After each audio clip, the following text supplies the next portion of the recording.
네, 윤석열 전 검찰총장 사퇴 이후에 공백으로 남아있는 검찰총장 최종 후보군이 오늘 공개될 예정입니다. 한편 국민의힘 내부에서 처음으로 윤 전 총장에 대한 공개 비판이 나와 주목을 끌었는데요. 관련 내용을 포함한 정치권 이슈들 박진영 더불어민주당 상근 부대변인, 조청래 전 국민의힘 여의도연구원 부원장과 함께 짚어보도록 하겠습니다. 네, 어서 오십시오. 안녕하십니까? 네, 안녕하세요. 예, 검찰총장 후보 추천 위원회 회의가 지금 열리고 있는 상황이고요. 한 13명, 4명의 후보군에서 위원회에서 3명 이상을 추천하고 법무부 장관에게, 법무부 장관이 1명을 대통령에게 제청하는 거잖아요. 네. 가장 지금 그 눈에 띄는 사람은 이성윤 중앙지검장이라고 봐야 될까요? 어떻게 봐야 될까요? 뭐 그렇겠죠. 예. 제가 후보들 몇 면을 보니까 좀 재밌는 상황이 연출이 되던데요. 네. 이성윤 지검장 외에 수원 고검장도 이제 물망에 올랐는데요. 이성윤 지검장이 지금 조사를 받는 데가 수원이죠. 고검입니다. 예. 그리고 또 이틀 전인가요?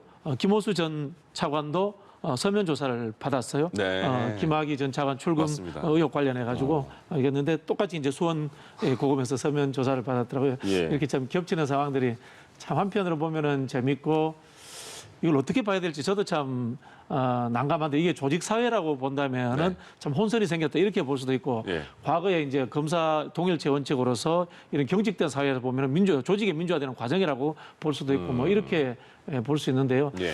추천위원회에서 좀 추천을 좀 다양하게 또 3배수까지 하는 동안에 당장은 3배수니까 그렇게 또 검토하면은 좋지 않을까 뭐 그런 생각이 듭니다. 예. 이번 추천위원회 회의에서 이제 3, 4명, 5명 정도를 먼저 올리잖아요. 네. 지금 있는 후보군 중에서는 후보군들을 어떻게 일단 평가를 하십니까? 원래 14명 중에서 한 분이 네. 한동훈 검사장이 검정동의 철회를 했기 때문에 13분 아닙니까? 예. 뭐 다른 분이 많이 들어가셨는데 제가 보니까 그 우선 이성윤 서울중앙지검장, 그다음 김호수 전 법무부 차관, 네. 그다음에 조남관 지금 대검차장, 예. 심지어는 뭐 임원정 대검 감찰연구관까지 들어가 있던데요.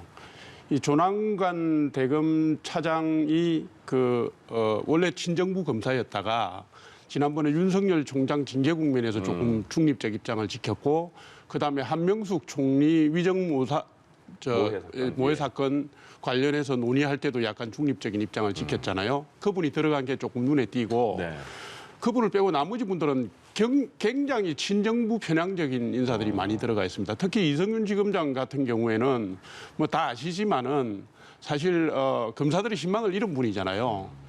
자기가 지휘하고 있는 서울중앙지검에서조차도 사퇴를 요구하는 목소리가 있었고 사실상 지휘권이 붕괴된 분입니다. 게다가 지금 김학의 불법 차관 불법 출금과 관련된 수사 외압 사건 때문에 기소 전 단계까지 가 있는 분인데 네. 경우에 경우에 따라서는 사상 초유의 피의자 검찰총장 지명자가 되게 생겼어요. 근데 이제 이게 정권 보위를 위해서 이분을 과연 이제 문재인 대통령께서 임명을 하실 거냐 말 거냐 이걸 온 국민이 다 지켜보고 있는 거고요. 예. 예. 여기서 만약 무리를 하신다면 제가 볼 때는 국민 여론이 다시 한번 크게 출렁거릴 거다 이렇게 봅니다. 저 조금 네네. 말씀을 좀 더 드리고 싶은데 예. 아직 이제 기소된 거는 아니고요. 네네. 저는 그 이성윤 지검장에 대해서 기소하겠다라는 검찰 내부의 일부의 입장이거나 또는 무리하게 갑자기 김호수 전 차관에 대해서 서면 조사한 것들 이 부분에 대해서는 두 사람에 대해서 비토하고자 하는 어떤 의도도 좀 있지 않겠나라고 저는 뭐 합리적 의심도 한편으로 해봅니다. 예. 그런 측면이 있고요.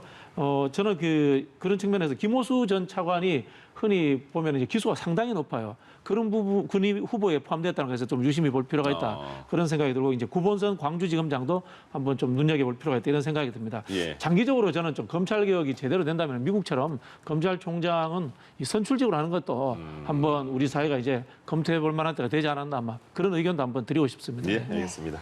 그리고 민주당이 오늘 오후 본회의에서 신임 법제사법위원장을 선출할 예정이고 앞서 박광온 의원이 내정이 됐다 이런 속보를 저희가 전해 듣기도 했는데 일단은 국민의힘에서는 반발을 할 것으로 예상이 되는 상황에서 본회의 좀 원활하게 진행이 될 수 있겠습니까?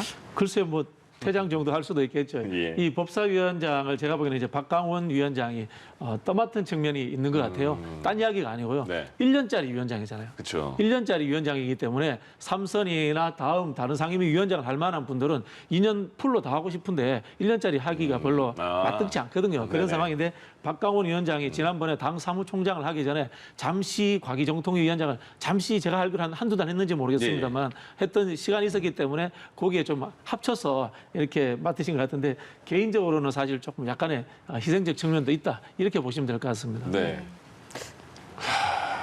윤호중 원내대표는 정말 초강성 친문 아닙니까? 지금 오늘 본회의가 개최가 예정돼 있는데요. 내일 국민의힘이 원내대표를 뽑습니다. 예, 맞습니다. 그러니까 지금 여야 간의 관계에서 초미의 관심사는 원구성 협상이 다시 되느냐 안 되느냐인데 국민의힘 원내대표가 선출되기 하루 전날 본회의에서 법사위원장을 선출하겠다는 것은 시작부터 문을 닫겠다는 겁니다. 대화 정치 안 하겠다는 얘기거든요.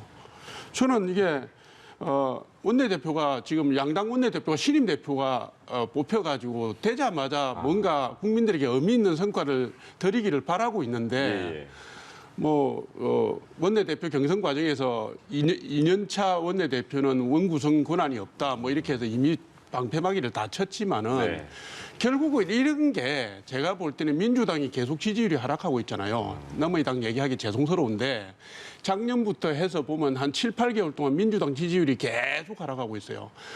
작년 총선 때 40%가 넘던 지지율이 지금 20% 말까지 떨어진 조사가 나오고 있는데 이게 왜 그렇겠습니까? 일방적으로 처리하고 독주하고 합의 없이 관행 깨고 민주주의 깨서 그런 거 아니겠습니까? 근데 결국 지금 이 행태도 민주당의 지지율 하락에 한 몫을 할 거다. 제가 대신 걱정을 합니다. 이거는 한번 말씀해 주시면 좋을 것 같은 게 진짜 내일 국민의힘 원내대표가 나옵니다. 그러면 내일 이후에 새로운 원내 지도부끼리 이렇게 한번 얘기 한번 해보는 게 낫지 않을까 싶은데 하루 전에 이렇게 내정을 했네요. 법사위원장 문제는 조금 제쳐주더라도요. 다른 7개 상임위원장 문제는 국민의힘이 하지 않으려고 했다. 떠넘겼다. 이런 측면이 있다는 것을 다시 한번 상기시키고요. 지금 이 상임위원장 배분 문제가 원내대표 혼자 결정할 만큼의 수준을 넘어선 것 같아요. 이게 뭐냐면은 여야 협치의 문제, 다양한 전국 운영의 문제이기 때문에 아마 저는 그 당 지도부가 결정되면은 그때 한번 다시 논의가 있지 않을까 생각을 합니다만은 현재 그 윤호중 원내대표는 규정대로 하겠다는 생각이 굉장히 강한 것 같다는 생각이 들고요. 이것도 한편으로 보면은 좀 이 게임 이론도 작동하고 있는 것 같아요. 네. 알겠습니다. 이제 인사청문 전국이 시작이 됐습니다. 어제 천대엽 대법관 후보자 인사청문이 시작이 됐고 점점 김부겸 국무총리 후보자 등등 청문회가 진행될 텐데요. 어제 보니까 천대엽 후보자에 대해서는 얘기가 크게 많이 안 나고 김명수 대법원장 질문이 엄청 나오더라고요. 그러니까 보기 드문 소신 발언을 하신 것 같아요. 천대엽 후보자께서. 김명수 대법원장의 인사 불공정에 대해서 이례적인 것은 맞다 이렇게 얘기를 했고요. 그다음에 궁극적으로는 대법원장의 인사권을 폐지하는 것이 사법부가 지향해야 될 목표다 이런 얘기도 했고요. 그다음에 김명수 대법원장 거짓말 논란에 대해서도 사과에 대한 부분들 충분한지 아닌지, 그다음에 조치가 필요한지 여부는 퇴임 이후에 국민들께서 평가하시지 않겠나 이런 말씀을 하셨는데 지금 사법부가 국민의 신뢰를 완전히 잃어버리고 정치 편향적으로 완전히 돌아갔어요. 물론 여당은 동의 안 하시겠지만 저를 비롯한 일반 국민들은 많이 그렇게 생각하고 있습니다. 그런데 보기 드물게 이렇게 휘둘리지 않는 대법관 후보자가 나오신 것 같아요. 이게 이제 청문회 한 당일날 여야 합의로 인사청문회 경과 보고서를 채택한 경우는 문재인 정부 들어서 처음인 것 같은데요. 아무튼 재미있게 봤습니다. 어제 청문회는 어떻게 보셨습니까? 글쎄요, 사법부를 비판하는 것은 야당의 자유인데 저는 여당과 연결할 필요는 없다고 생각이 듭니다. 천대엽 대법관 청문회가 대부분 이제 김명수 대법원장 이야기로 이렇게 내용이 이루어졌는데요. 제가 알기로 김명수 대법원장을 추천할 당시에는 20대 국회였고요. 4+1이 작동되어서 추천된 것으로 알고 있습니다. 그 당시 한번 기사를 검색해 보시면요. 아마 민주당에서 적극적으로 추천한 후보이기보다는 그 당시 4+1에 포함되어 있던 다른 군소 정당들에서 많은 추천 의견이 나왔다는 기사가 있을 겁니다. 예, 예. 저는 확인해 보시기를 권장드립니다. 앞으로 또 이제 친문 아니라는 겁니다. 아, 친문 아니다. 알겠습니다. 앞으로 김부겸 국무총리 후보자도 있고 또 많은 분들이 관심을 가질 부분이 노형욱 국토부 장관 후보자예요. 근데 김부겸 총리 후보자 같은 경우에는 행안부 장관 때는 무난히 넘어갔잖아요. 행안부 장관 때 무난히 넘어갔는데 예. 총리 때 무난히 못 넘어갈 이유는 없죠. 네. 제가 봤을 때는 별 문제는 없을 거다 이런 생각이 드는데 예. 참고인으로 뭐 진중권 씨, 김경률 씨 이런 분을 이제 야당에서 부르자라고 이야기가 나오는데요. 이 아무리 인사청문회의 뭐 증인이 아닌 참고인이라도 김부겸 총리 후보자와 좀 최소한의 연관성이 있는 사람을 불러야 될 거 아닙니까? 이 전형적인 이제 정쟁하자는 이야기죠. 진중권 씨, 김경률 씨 부른다는 이야기는 그런 부분들은 좀 자제했으면 좋겠다 생각이 들고요. 예. 노영욱 국토부 장관 같은 경우에는 뭐 개인적인 문제도 뭐 날카롭게 비판을 해주시고요. 네. 그뿐만이 아니고 이 부동산 정책에 대해서 야당에서 정말 구체적인 대안을 가지고 부동산 정책의 변화를 끌어낼 만큼 좀 강하게 좀 이렇게 섬세하게 좀 파헤쳐 주시면 저도 좋겠다. 국민의 한 사람으로서 그런 네. 생각이 듭니다. 네. 5개 부처 장관에 대한 청문회도 이제 남아 있고 김부겸 총리 후보자에 대한 청문회 남아 있습니다. 어떤 부분에 주목하십니까? 아니 김부겸 국무총리 후보자에 대해서는 뭐 민주당 내에서 여야 인간관계가 좋기 때문에 그리고 큰 문제였기 때문에 잘 갈 거다 이렇게 말씀들을 하세요. 네.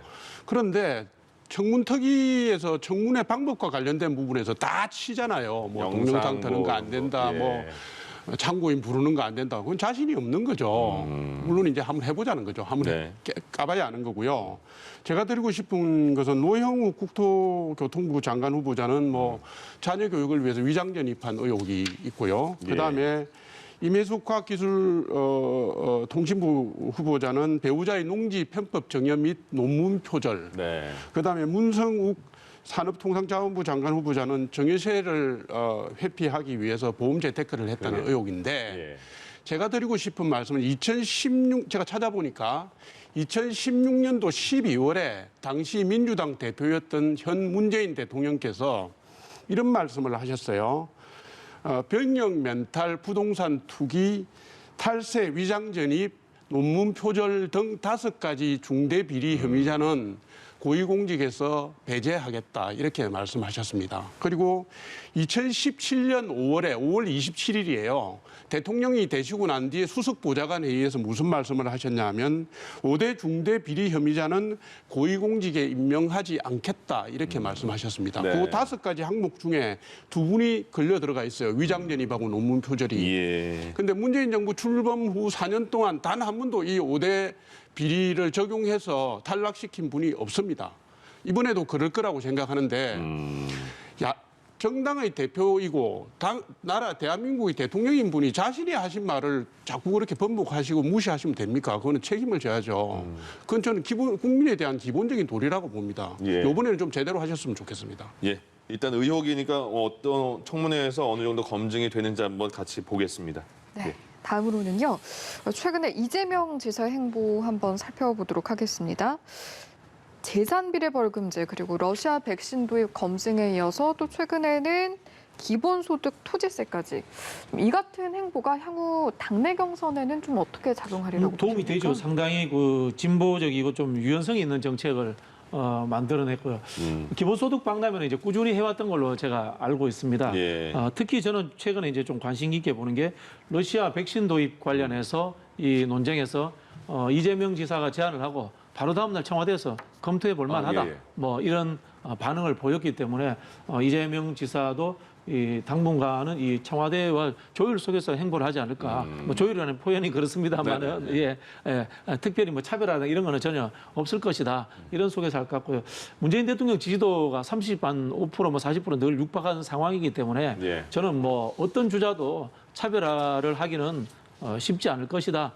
그런 생각이 하면서 예. 이 정책적 승계와 정책적 단절을 어떻게 할 것인가가 아마 후보들에게 굉장히 좀 선택의 상황이 올 거다 이런 생각이 듭니다. 네. 예. 이런 상황에서 이낙연 전 대표 그리고 정세균 전 총리 호남 지역을 기반으로 해서 민심 잡기 경쟁에 나섰는데 두 인물 모두 좀 공통점이 많다 보니까 어느 인물이 좀 더 민심을 잡을 것이냐 여기에 대한 관심도 많은 것 같아요. 두 분이 이제 지지 기반도 겹치고 성향도 좀 비슷합니다. 네. 온건 통합 이런 분인데요. 호남 정서라고 했을 때 우리가 호남 정서라는 것을 지역적 차원으로만 봐서는 곤란합니다. 우리 흔히 광주 민심 이런 이야기를 민주당에서는 많이 쓰는데요. 그건 뭐냐면 가장 개혁적인 당원들이 많은 곳이다. 이런 곳이 표현이거든요. 그런 예. 측면에서 저는 두 분이 지역적 차원의 플러스 알파에서 그냥 개혁 성향을 좀 더 강화하신다면 광주 민심이나 이런 데 좀 더 부합되지 않을까라는 그런 측면을 조언해 드리고 싶고요. 정책적 입장에서 좀 개혁 경쟁을 두 분 해주시면 좀 더 보기 좋지 않을까 그런 생각이 듭니다. 네. 예. 국민의힘의 원내대표 내일 뽑게 됩니다. 그러니까 지금 현재 대표 대행을 하고 있는 주호영 원내대표의 임기도 내일까지라는 거잖아요. 네네. 안철수 대표와 만났고요. 네. 안철수 대표가 원칙 있는 통합을 요구를 했습니다. 어떻게 결론이 날까요? 안철수 대표 행보가 좀 갈짓잡니다. 최근에. 바로 얼마 전까지 합당 문제는 당원들의 의사를 묻겠다면서 전국을 투어를 했고요. 예. 신임 지도부하고 하겠다고 그랬고 서두르지 않겠다고 했는데 그저께 갑자기 안철수 대표가 주호영 원내대표와 합당 문제를 얘기하겠다, 논의하겠다 이러고 나왔어요. 예. 그건 왜냐하면 지금 안철수 대표의 무리한 행보가 사실 국민의힘 내부의 합당과 관련된 부정적 인식을 확산시키고 있는 계기로 작용하고 있고요.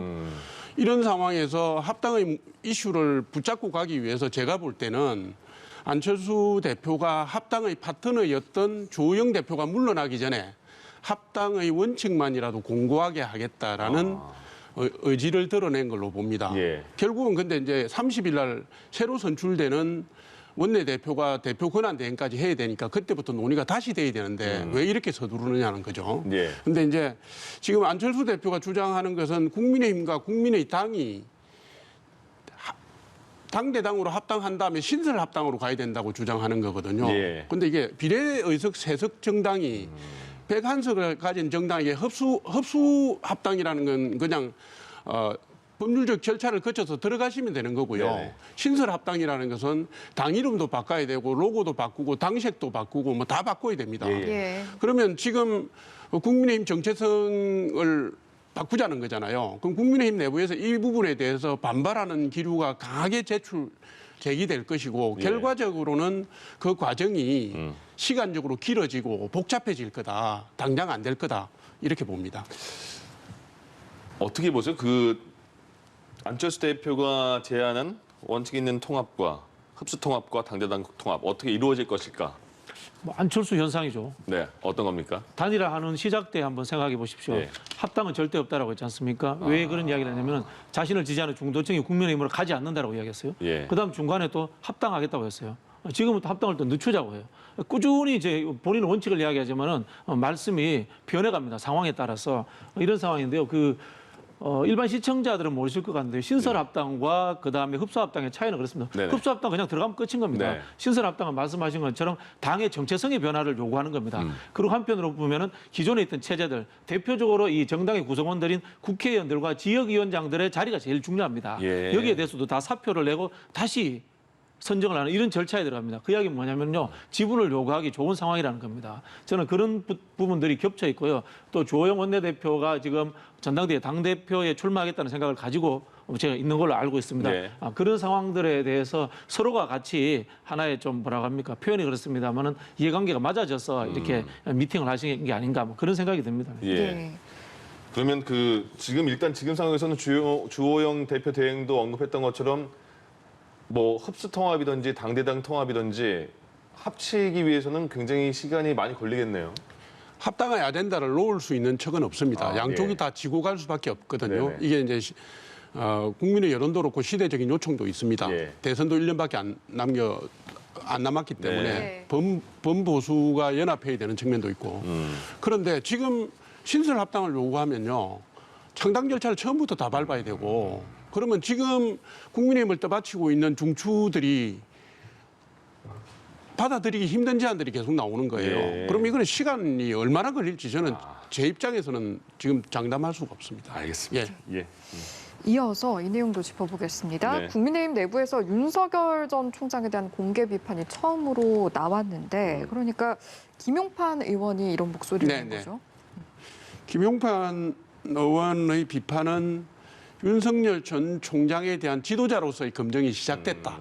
이게 첫 번째 의미인데요. 근데 그건 제가 볼 때는 이 윤석열 총장이 답을 해야 되는 게 세 가지 청유의 문제가 저는 예, 있다고 예. 봅니다. 첫 번째로는 평생 검찰만 하신 분이 국정 운영 능력이 있는지 없는지, 그다음에 야당의 지도자로서 정치력과 지도력을 발휘할 수 있는지 없는지 검증을 해야 된다. 예. 여기에 답해야 된다는 거고요. 두 번째는 그간에 살아온 이력, 행보, 논란거리에 대한 고백과 검증이 있어야 된다. 여기에는 두 전직 대통령에 대한 입장과 사면 등등도 포함될 수 있다. 이렇게 봅니다. 그다음에 세 번째로는 정치적 정체성 문제인데요. 제가 왜 이 말씀을 드리냐 하면 윤석열 총장은 문재인 대통령에 의해서 초고속 승진을 하고 검찰총장이 되신 분입니다. 네. 그런데 지금 야권의 지도자는 말하자면 반문전선의 최선봉에 서시는 거예요. 그런 분이 대통령을 지목해서 정치적 공격을 할 수 있겠는가?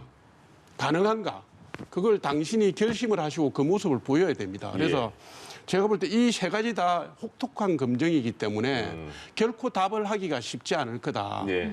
어쩌면 윤석열 총장의 침묵이 훨씬 더 길어질 수 있겠다. 이렇게 생각합니다. 어쨌든 만약에 대권에 도전한다면 검증은 필요할 것 같은데 지금 김용판 의원의 이번 그 문제 제기는 어떻게 보셨습니까? 좀 말씀하신 것처럼 죄송합니다. 검증이죠. 네.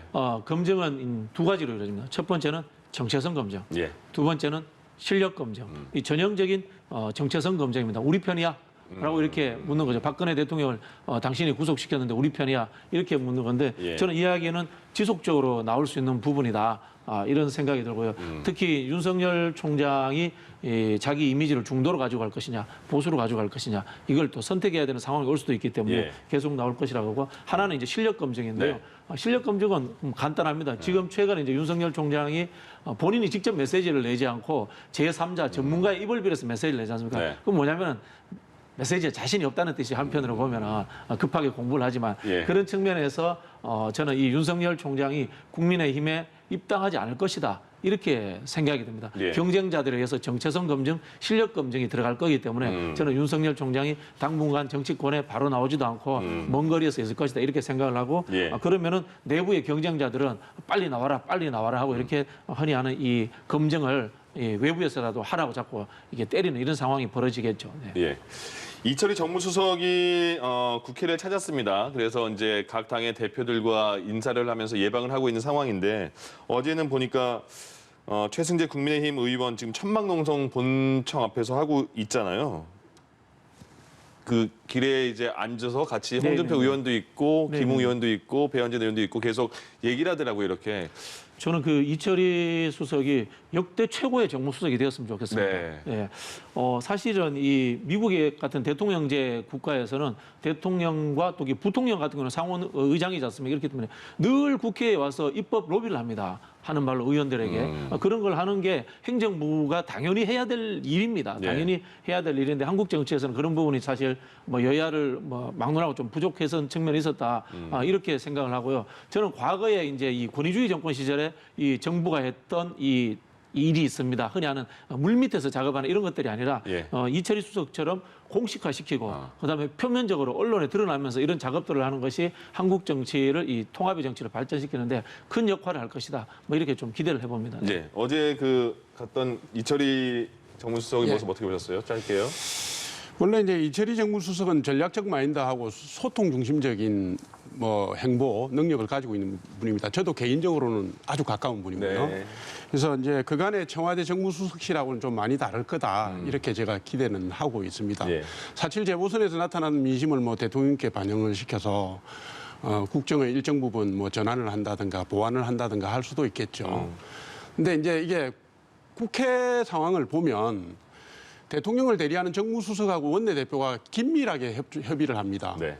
정무수석이 원내대표실에 와서 저녁이고 낮이고 와서 원내대표를 만나고 가고 논의를 하고 가는데 예. 문제는 지금 민주당의 원내대표가 엄청난 강성 친문 윤호중 대표라는 겁니다. 그래서 윤호중 대표가 지금 법사위원장 문제에서도 나오듯이 이렇게 원활하게 대화해가면서 논의해 가시는 분이 아니잖아요. 그러니까 이철희 정무수석이 예. 소통하고 협치를 요구하고 싶어도 제가 볼 때 원활하지 않을 거다. 예. 그런 부분에서 어려움을 겪기 때문에 네.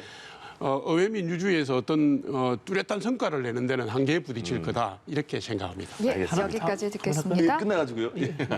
네, 알겠습니다. 지금까지 예. 박진영 더불어민주당 상금 부대변인 그리고 조청래 국민의힘 전 여의도연구원 부원장과 함께했습니다. 고맙습니다. 고맙습니다. 예. 감사합니다.